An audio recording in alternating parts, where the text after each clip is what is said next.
দেখেই বুঝতে পাচ্ছেন এটা একটা স্যুপ, অনেক টেস্টি এবং অনেক সুস্বাদু। এই খাবারটা খেতে তো আমার কাছে ভালোই লাগে, মাঝে মধ্যেই আমি এটা তৈরি করে খাই।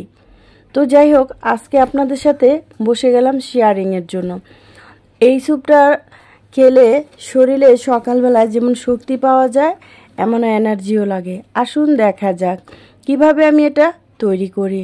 তো প্রথমত হাঁড়িতে আমি পানি বসিয়ে দিয়েছি, সে পানির মধ্যে দিয়েছি কিছু ডালের বড়ি।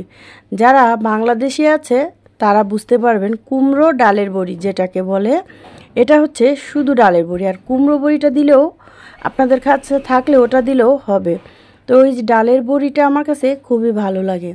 তো পানি দিয়ে আমি এগুলোকে সেদ্ধ চড়িয়ে দিয়েছি।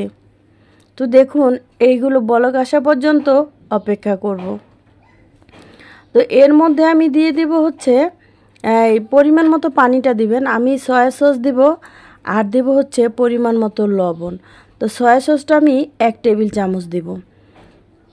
1 টেবিল চামচ সয়া সস দিলে এটা খেতে ভালো লাগে, বেশি দিলে একটু অন্যরকম হয়ে যাবে। তো যাই হোক, সয়া সসটা দিয়ে আমি সুন্দর করে একটু নেড়ে চেড়ে নিচ্ছি। এখান দিয়ে আমার কুমড়ো বড়িগুলো কত সুন্দর ডাসা ডাসা ফুলে গিয়েছে। এরপরে আমি দিয়ে দেব হচ্ছে অল্প পরিমাপে এই ম্যাগি নুডলসের যে মশলা আছে ওইটা, 4 ভাগের 1 ভাগ। এই মশলাটা আমার কাছে ভালোই লাগে খেতে।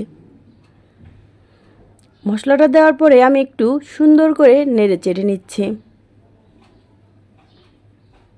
এরপর আমি এটার মধ্যে লবণ আর হচ্ছে ডিম অ্যাড করে দেব।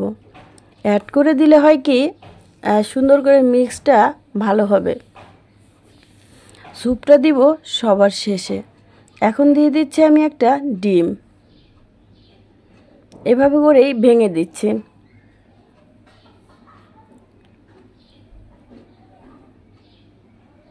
তো দেখুন কত সুন্দর করে কুক হচ্ছে। আমি একটু পরিমাণ মতো বা স্বাদ অনুসারে লবণ দিয়ে দিলাম।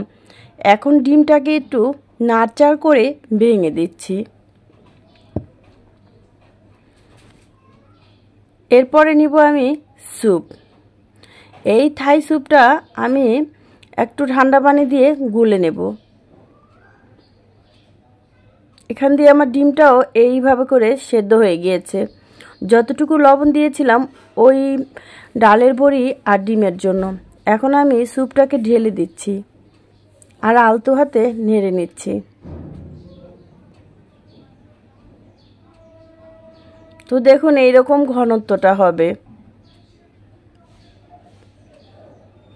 আমার সম্পূর্ণ স্যুপটা রেডি হয়ে গিয়েছে।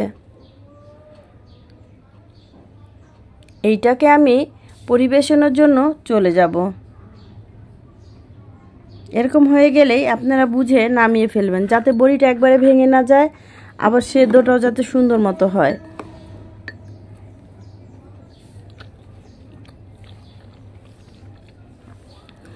আপনারা বাসায় এভাবে ট্রাই করবেন।